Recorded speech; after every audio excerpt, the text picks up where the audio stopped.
Assalamualaikum warahmatullahi wabarakatuh. Kembali lagi di channel Kisah Warganet. Di kesempatan kali ini, saya akan membacakan sebuah cerita yang berjudul Hiruk Pikuk dan Tragedi Kerja di Tambang Emas. Cerita ini ditulis oleh akun Facebook yang bernama Raid Hussein. Sebelum masuk ke ceritanya, jangan lupa untuk subscribe channel ini dan jangan lupa untuk nyalakan lonceng notifikasinya. Seperti apa ceritanya? Tak usah lama-lama lagi. Mari kita masuk ke ceritanya.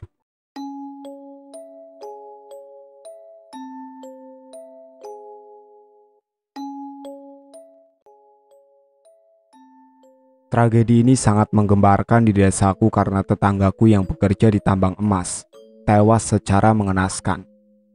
Waktu itu umurku kurang lebih masih 12 tahun. Dan sebelum tragedi yang memilukan ini terjadi, kakakku Juprin juga pernah bekerja di tambang emas ini. Tapi dia tidak begitu lama, hanya sekitar 1 bulan saja. Karena banyak kejadian-kejadian yang sering kakak saya alami, maka dia memutuskan untuk berhenti dari pekerjaan sebagai penambang emas. Kali ini saya akan membagikan 2 cerita yang dialami oleh kakakku dan almarhum tetanggaku. Beliau membagikan cerita ini berdasarkan kisah nyata, bukan asumsi sendiri. Jikalau ada kata-kata yang tidak sejalan dengan cerita, harap dimaklumi, karena beliau ini menulis sesuai dengan daya ingat beliau dan dikemas sedemikian rupa. Pada waktu itu memang perekonomian sedang sulit. Jika hari ini kita makan nasi dan lauknya ayam goreng, sudah termasuk hemat. Mungkin di antara teman-teman sekalian, udah ada yang pernah merasakan makan hanya dengan garam dicampur air. Nah, begitulah kondisi perekonomian keluargaku pada saat itu. Jadi tidak heran banyak orang yang mencari penghasilan dengan bekerja sebagai penambang. Beberapa orang di desaku juga banyak yang menggeluti pekerjaan tersebut. Ada yang mencoba untuk pergi keluar pulau, seperti Bangka Belitung, yang mana di Pulau Bangka ini terdapat tambang timah. Sedangkan kakakku, ia bekerja di kampungnya sendiri sebagai penambang emas.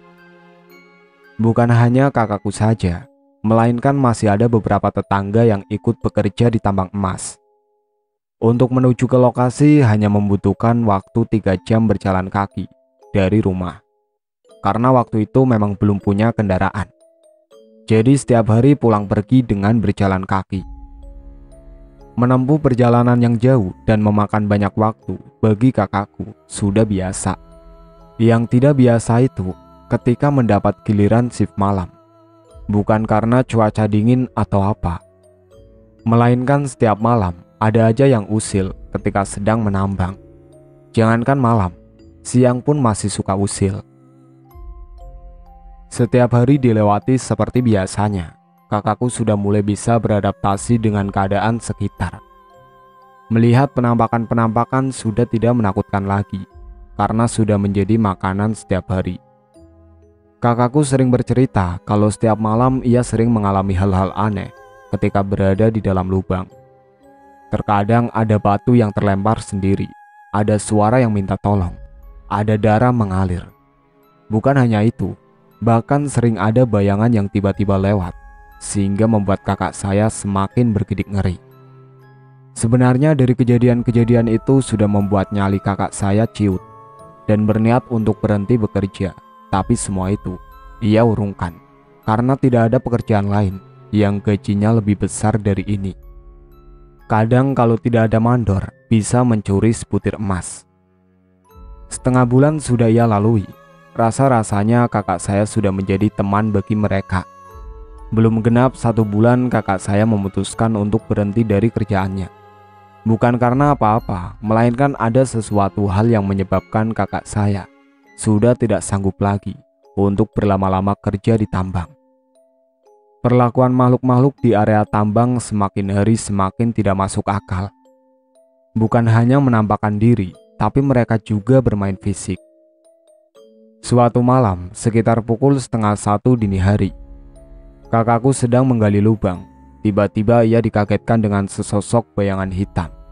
Bukan hanya itu saja, batu yang seukuran genggaman tangan tiba-tiba menggelinding dan jatuh menimpa kaki kakakku. Seketika kakakku langsung meraung kesakitan. Padahal Kalau dipikir-pikir batu sekecil itu dan menimpanya juga tidak terlalu keras, nggak mungkin bisa sesakit itu. Tapi itulah yang dirasakan kakakku. Beberapa jam kemudian, sakitnya sudah mulai menghilang. Kakakku langsung melanjutkan pekerjaannya. Baru saja ia berjalan, tiba-tiba dari arah belakang, seperti ada yang memukul pundaknya. Penasaran, lalu ia mencoba membalikan badannya untuk memastikan apakah itu manusia atau bukan. Setelah melihat ke sana ke sini, tidak ditemukan seorang pun, hanya dia seorang diri. Tak mau berpikir yang aneh-aneh, ia pun langsung menuju tempat gali lubang yang ia kerjakan tadi dan langsung melanjutkan pekerjaannya. Tiba-tiba dari arah samping terdengar suara bisikan. "Mas, tolong, saya terjepit."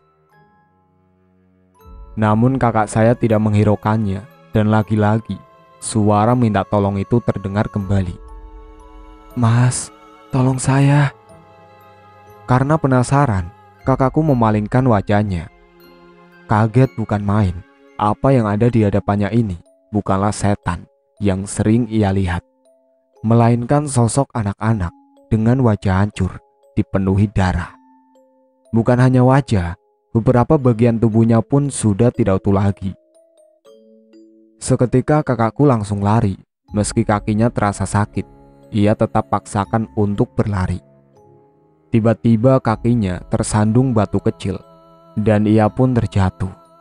Sambil merangkak dengan nafas tersengal-sengal, ia pun mencari pertolongan. Tolong saya sudah tidak kuat lagi berjalan. Siapapun yang ada di luar, tolong saya." Namun tidak ada siapa-siapa dari luar. Dengan sisa tenaga yang ada, ia pun terus merangkak. Kakakku menengok ke belakang untuk melihat apakah sosok anak kecil yang ia lihat tadi masih ada atau sudah hilang. Dan ternyata masih ada sambil melambai-lambaikan tangannya. Dengan cepat, kakakku langsung merangkak ke arah luar. Setibanya di luar, kakakku sudah tidak berdaya, rasanya hampir mati. Ia pun ambil nafas dalam-dalam. Jam kerja sudah habis, waktunya untuk pulang. Kakakku berjalan pulang dengan kaki yang terpincang. Setibanya di rumah, ia menggigil kesakitan. Ia pun izin cuti karena sakitnya belum sembuh. Sudah 3 hari kakakku sakit dan kakinya pun kian membengkak.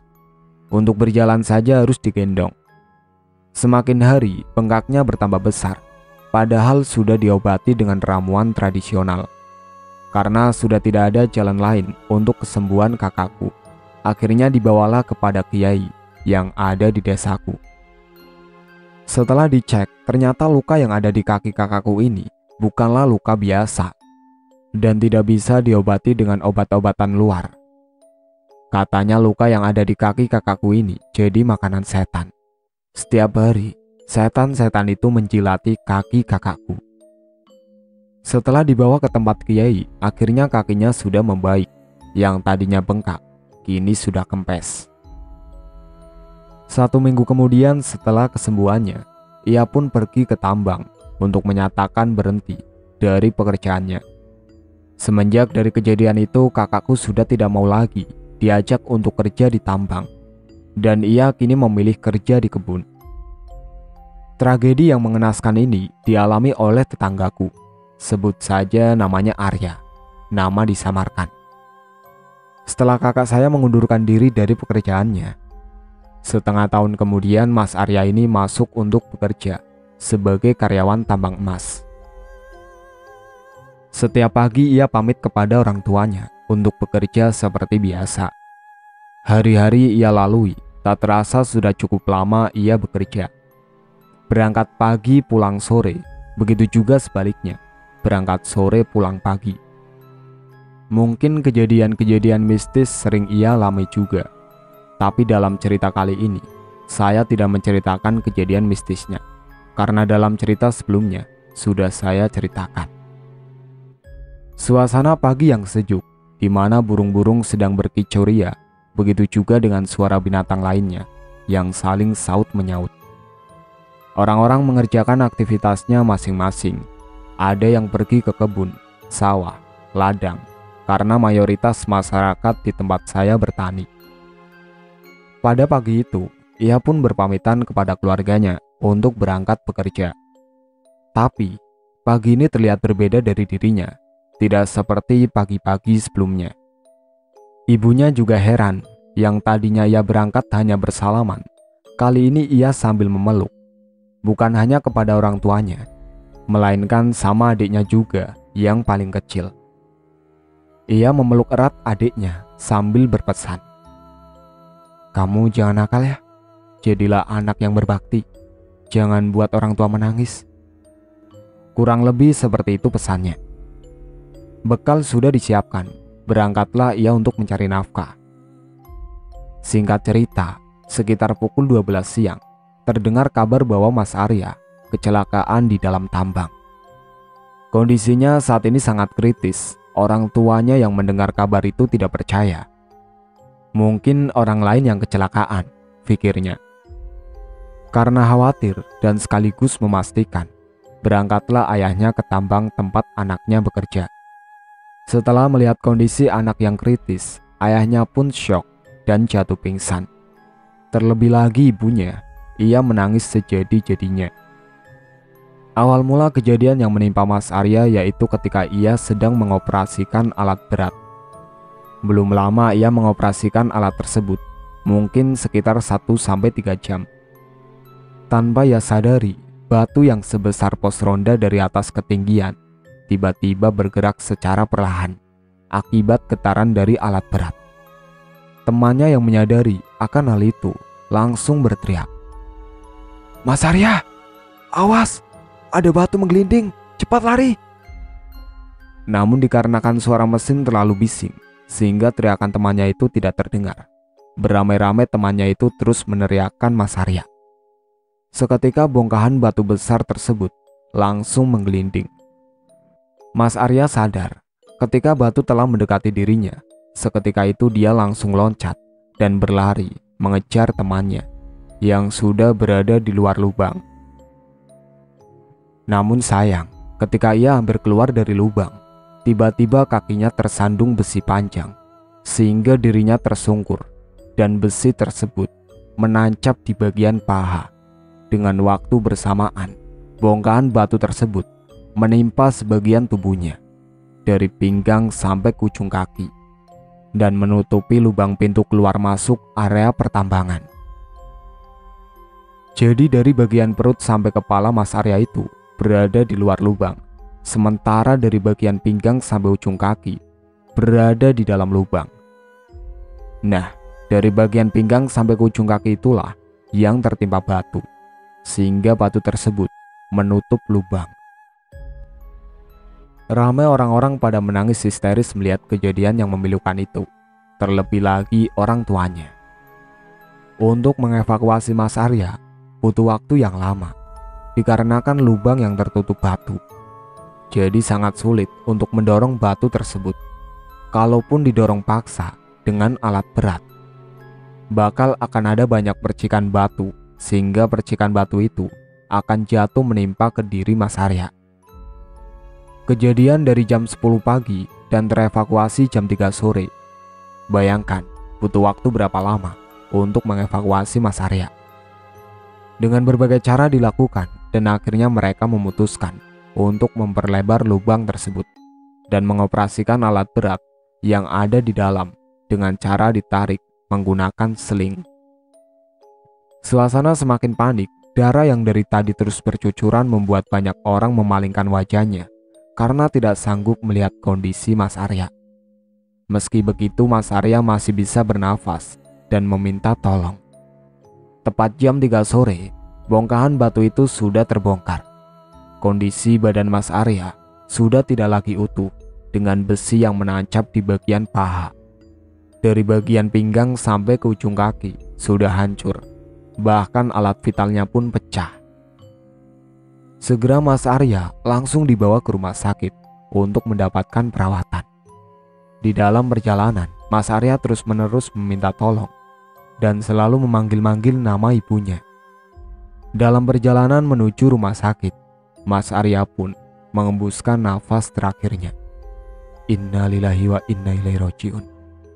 Sesampainya di rumah sakit, Mas Arya pun langsung dibersihkan dan dimandikan. Setelah selesai, diantarlah Mas Arya menuju rumahnya untuk dikebumikan. Jam 5 sore, beramai-ramai para pekerja tambang berdatangan memenuhi rumah duka. Saya pun kaget. Saya kira ada acara apaan. Mereka beramai-ramai ke rumah Mas Arya. Saya yang waktu itu sedang asik bermain bersama teman-teman tidak menyadari bahwa Mas Arya sudah meninggal. Mobil-mobil pun pada ramai berdatangan mengiringi jenazah Mas Arya. Bukan hanya para pekerja tambang yang berdatangan, orang-orang yang di desa saya pun turut berhamburan memenuhi rumah duka. Penasaran, kami pun langsung menuju ke tempat keramaian. Ketika jenazah Mas Arya hendak dimandikan secara Islami, salah satu teman saya ikut masuk untuk melihat. Teman saya seketika langsung keluar setelah melihat kondisi Mas Arya dan langsung memuntahkan isi dalam perutnya. Dalam beberapa hari, teman saya tidak bisa makan karena teringat-ingat terus dalam pikirannya. Jangankan melihat tubuh yang hancur, saya yang melihat langsung kepala tetangga saya yang bolong akibat dipukul pakai palu. Melihat itu saja sudah tidak nafsu makan. Setelah semuanya selesai, saatnya Mas Arya untuk dimakamkan. Dan menjelang malam hari setelah 1 hari kematian Mas Arya, banyak anjing yang menggonggong, sehingga membuat saya tidak bisa tidur, malah terkesan menyeramkan. Saya yang pada dasarnya penakut, mendengar gonggongan anjing aja, langsung pindah ke kamar orang tua, agar bisa tidur. Hari demi hari telah dilalui, kematian Mas Arya pun sudah tidak lagi jadi bahan perbincangan. Terdengar rumor bahwa darah tempat Mas Arya kecelakaan masih belum kering, padahal udah beberapa hari. Tapi itu hanya sekedar rumor, tidak untuk dipercaya, dan tidak perlu jadi bahan pembicaraan. Tidak baik juga membicarakan hal yang aneh-aneh terhadap orang yang sudah meninggal, apalagi membicarakan keburukannya. Maka dari itu, saya hanya bisa mendoakan untuk almarhum. Semoga dilapangkan kuburnya, diampuni segala dosanya, dan meninggal dalam keadaan husnul khotimah. Tidak ada kata yang lebih baik selain doa. Itulah akhir cerita yang berjudul Hiruk Pikuk dan Tragedi Kerja di Tambang Emas, yang ditulis oleh akun Facebook yang bernama Raid Hussein. Sekian dari saya. Wassalamualaikum warahmatullahi wabarakatuh.